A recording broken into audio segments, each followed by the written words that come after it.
नमस्कार। ग्लोबल योग गीता में आप सभी का स्वागत है। आज हम लोग देखेंगे कि अष्टादश अध्याय का जो अंतिम श्लोक है उसे देखेंगे और उसके विषय में विश्लेषण करेंगे। और सबसे पहले श्री हनुमान जी की वंदना। श्री गुरु चरण सरोज रज निज मन मुकुर सुधार वरणो रघुवर विमल सुजोदायक फलचार बुद्धिहीन तनु जानके सुमिरो पवन कुमार बल बुद्धि विद्या देहु मोहि हरहु कलेश विकार। जय हनुमान ज्ञान सागर जय कपि लोक उजागर रामदूत अतुलित बलधामा अंजनी पुत्र पवन सुतनामा।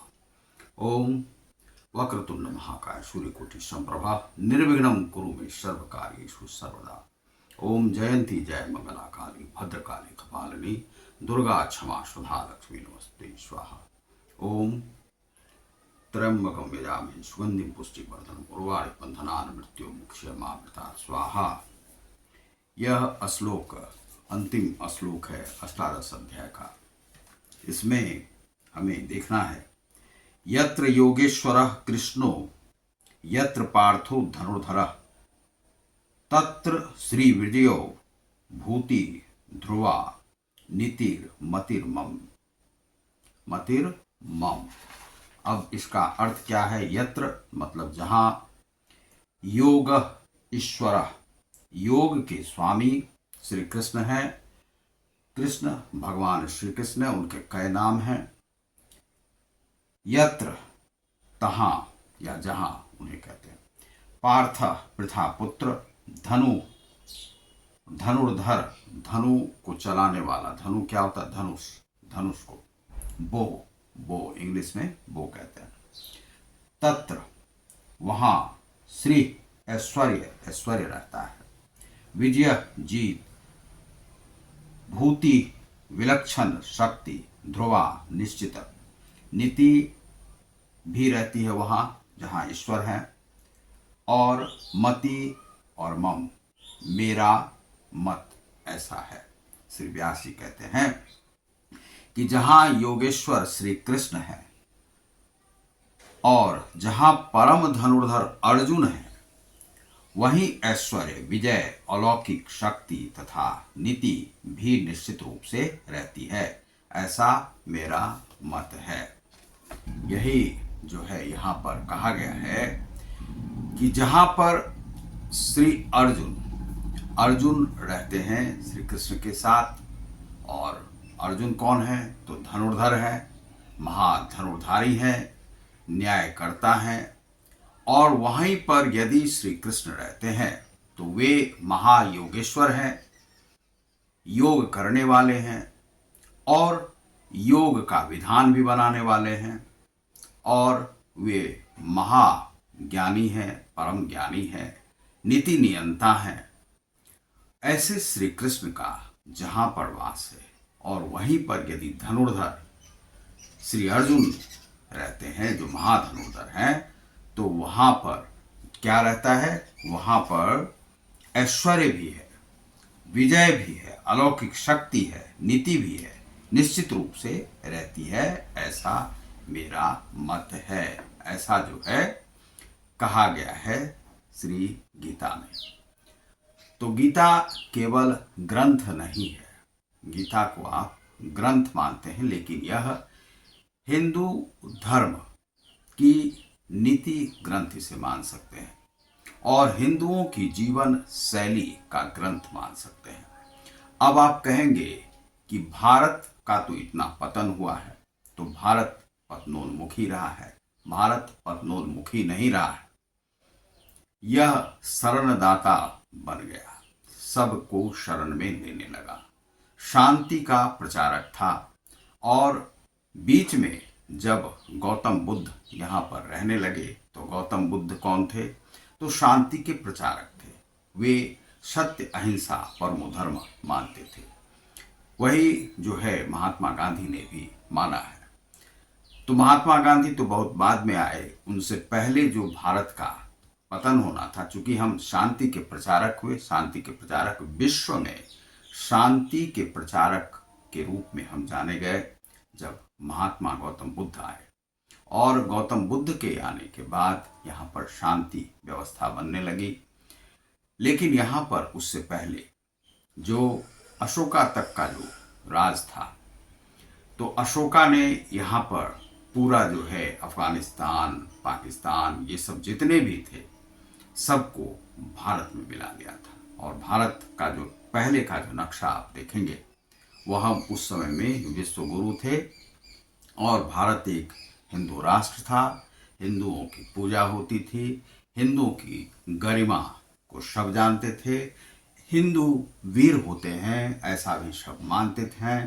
और इसी वीरता के कारण से हमने अपना जो है सो वह बढ़ाने का प्रयास किया और सभी को यहाँ पर एकत्रित कर लिया। धीरे धीरे भारत जो है, जो आज़ादी से पहले जब यह गुलामी की अवस्था में आया, तब यहाँ पर हिंदुओं का पतन हुआ।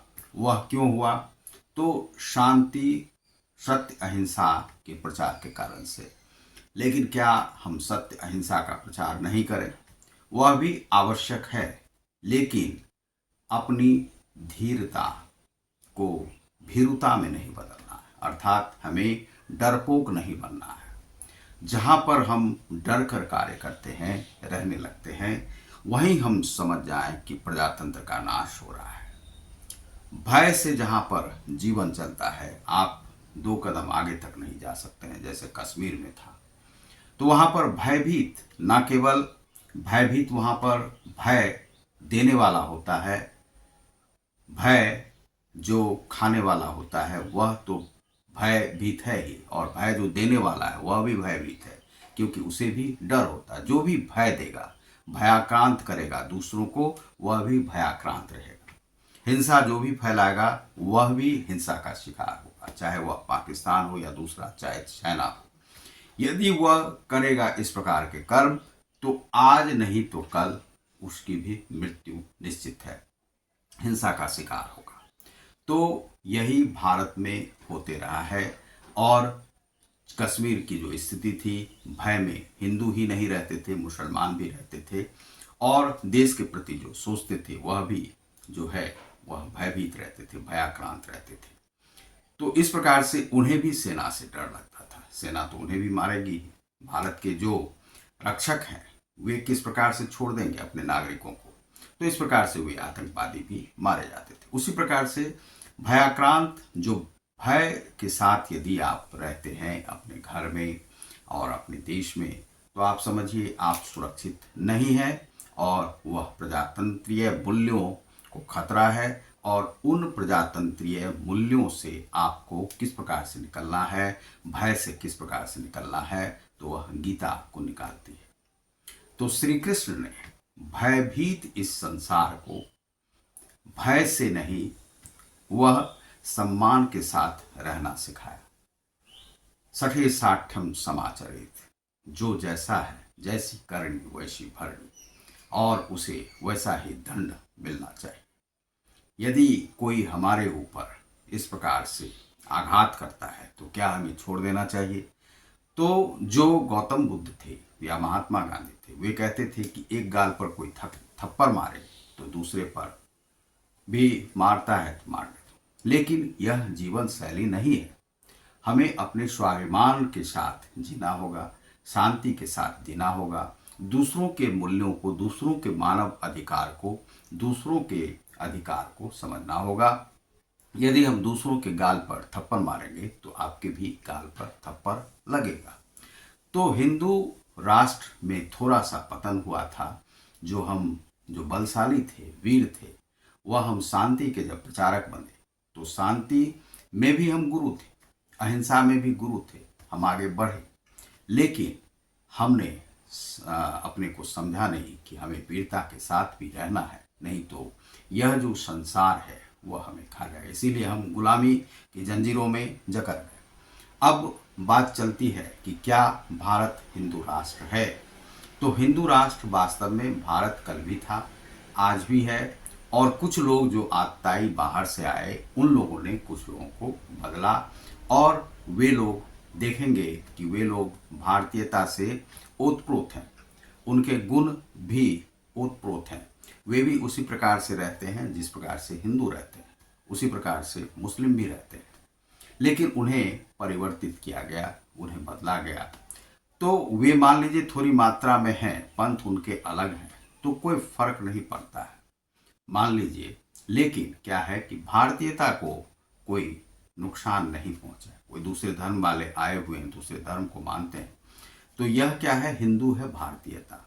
हिंदुज्म जो है सो भारतीयता है। यदि नेपाल में हिंदू जो है वहाँ हिंदू राष्ट्र था, तो वहाँ हिंदुइज्म जो था वह नेपाली कौम की जो मूल जो देन थी वह नेपाल राष्ट्र का हिंदुइज्म था, जिसे कि वहाँ पर समाप्त कर दिया गया। अब भारत में है कि हिंदुइज्म को यदि समाप्त कर दिया जाता है तो भारत ही समाप्त हो जाएगा। क्यों? क्योंकि यहाँ पर जो हिंदुइज्म जो है वही भारतीयता है, वही भारतीयता सिखाता है और वही हमें एकीकृत करता है। 560 जो जिन्हें जो पटेल थे, उन्होंने वल्लभ भाई पटेल, उन्होंने जो है एकीकृत किया भारत को, और भारत एकीकृत हुआ और वही हिंदू राष्ट्र है अभी वर्तमान में। लेकिन हमारी सीमाएं तो बहुत ज़्यादा थी, लेकिन इतनी भी सीमाओं को यदि हम हिंदू राष्ट्र बना सकते हैं, हिंदू राष्ट्र केवल वह फॉर्मेलिटी है, लेकिन यह हिंदू राष्ट्र है। तो बहुत सारे लोग कहते हैं कि हिंदू राष्ट्र किस प्रकार से बनेगा, चूंकि यहाँ पर मुस्लिम भी हैं, यहूदी भी हैं, दूसरे भी धर्म के, वे रह सकते हैं, उनके लिए कोई प्रॉब्लम नहीं है। लेकिन हिंदुओं को प्रॉब्लम नहीं हो, बस यह करना है। जनसंख्या जो है, जनसंख्या समानांतर में वह क्या है, दुगुना चौगुना ना होते जाए, इस प्रकार से भी एक कानून जरूर बनना चाहिए। तो भारतीयता हमारी समाप्त नहीं होनी चाहिए। तो यही यहाँ पर कहा गया है कि जहाँ पर योगेश्वर श्री कृष्ण रहते हैं और धनुर्धर भी हो, धनुर्धर अर्थात वे धनुष से, और वे कौन है, आध्यात्मिक जो व्यक्ति है, जो आध्यात्म जाना चाहता है, वही अर्जुन है। और अर्जुन आध्यात्मिक पराकाष्ठा को प्राप्त कर चुका है, वह कुरुक्षेत्र में विजयी भी हो चुका है, और इस प्रकार से वह जो है वह विजयी है और वह कुरुक्षेत्र का विजेता है, और वही भारतवासी है, वही हिंदू का रखवाला है। तो वही यहाँ पर ऐश्वर्य और विजय जहाँ पर श्री कृष्ण है, नीति भी वहाँ पर, अलौकिक शक्ति है, अलौकिक शक्ति आप में आ जाती है जब श्री कृष्ण के साथ आप रहते हैं। आप धनुर्धारी हैं, भारतीयता के साथ रहते हैं, तो आप धनुर्धारी हैं अर्जुन के समान। तो सभी व्यक्ति भारत में अर्जुन के समान बने, सभी गुरु श्री कृष्ण के समान बने, और श्री कृष्ण के समान बनते हुए भारतीयता को निभाएं और हिंदुओं को एक ऊंचाई पर ले जाएं। और भारत कल भी गुरु था, आज भी गुरु है, और आज हम चांद पर भी जा चुके हैं, और चांद के बाद अब सूर्य की बारी है, और हम जाएंगे वहाँ पर। और यह हमारा नेतृत्व यदि प्रबल होता है तो हम लोग यह कार्य कर सकते हैं। यह भारतीयता की उच्चता है, पराकाष्ठा है, हम वहाँ तक पहुँचेंगे और पूरे विश्व को हम शांति देंगे। हम धीर भी हैं, वीर भी हैं, विक्रम भी हैं, और हर प्रकार से हम प्रज्ञानी भी हैं, ज्ञानी भी हैं, और इस प्रकार से हम अपने देश को संचालित करते हैं। यही गीता का ज्ञान है, और गीता का ज्ञान यहाँ पर पूर्ण होता है, और जो विषय बचे हैं उसमें हम लोग और आगे बढ़ेंगे। बहुत बहुत धन्यवाद, नमस्कार।